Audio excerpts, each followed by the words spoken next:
Hi, this is Natasha Lehrer Lewis with Esther's Place, and today I'm showing you how to create your very own special chocolate truffles. A great gift for someone in your life who needs a little pick-me-up. We'll show you today how to make them with some easy supplies and a little bit of needle felting technique.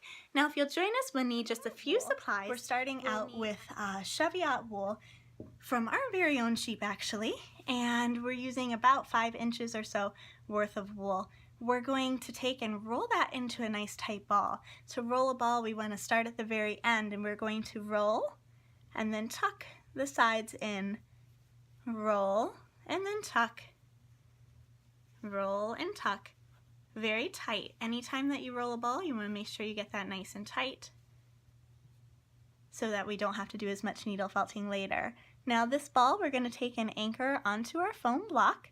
So just go ahead and put that down on your foam, inserting your helper needle through the center. That's going to hold your little truffle for you, so you don't have to hold it with your fingers. Now these are quite sharp, so we do want to really be careful. Watch your fingers so that you don't get poked. So we're just going to take and do short stabs into about the center of our shape here. You're going to rotate it as you go, going a little here, a little there, but never all the way down to the foam, just through about halfway of our ball. We're going to do this a little bit here and a little bit there so we can shape it, and then we're going to take it off the foam and rotate. So one of the keys in making a truffle is that we want the bottom to be flat. You can see from this one here, we've got a nice dome on the top, but then the bottom is nice and flat. So we want to make sure we get the bottom flat and smooth, and then make sure the top is kind of domed. So we're going to rotate this until we've got that nice shape. So we're going to poke on each side.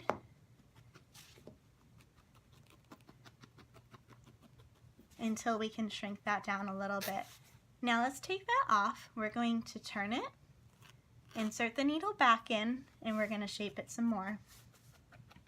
All the while remembering that the bottom here we're going to keep flat. So let's turn that a little bit. Okay, now we're going to turn it over, and this is the bottom.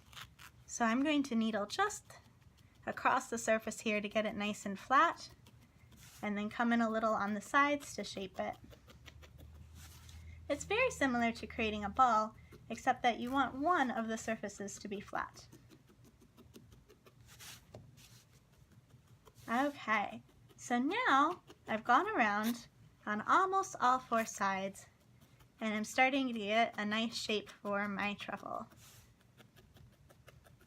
So we are going to give this a little roll in your hands to smooth it out before we start taking and putting our embellishments on there. So go ahead and anchor it in with one needle.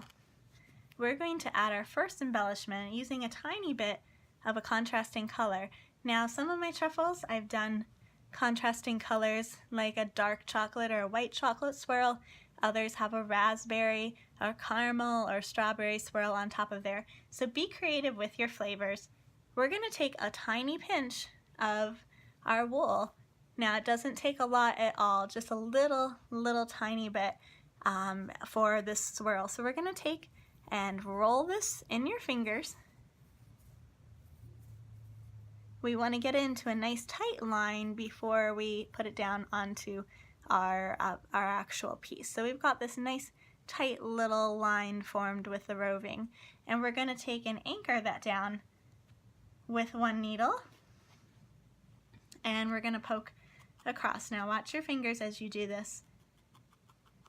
So once I've added one drizzle, we're going to take and bend that other drizzle back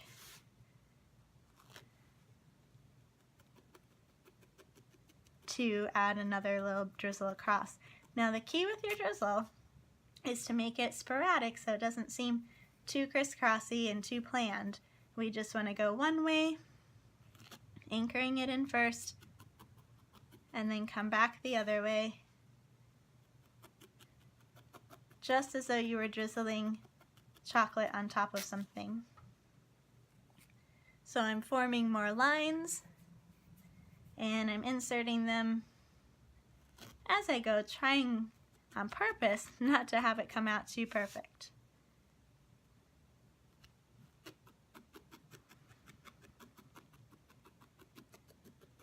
Okay, we'll add a few more swirls. You could certainly combine your colors if you'd like. And then our truffle is almost ready for a low-calorie sweets tray. High in fiber, low in calories.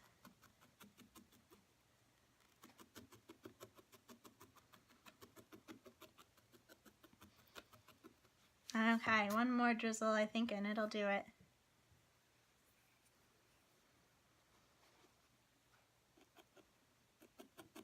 So I'm thinking this truffle might be a milk chocolate with a strawberry glaze, strawberry chocolate glaze.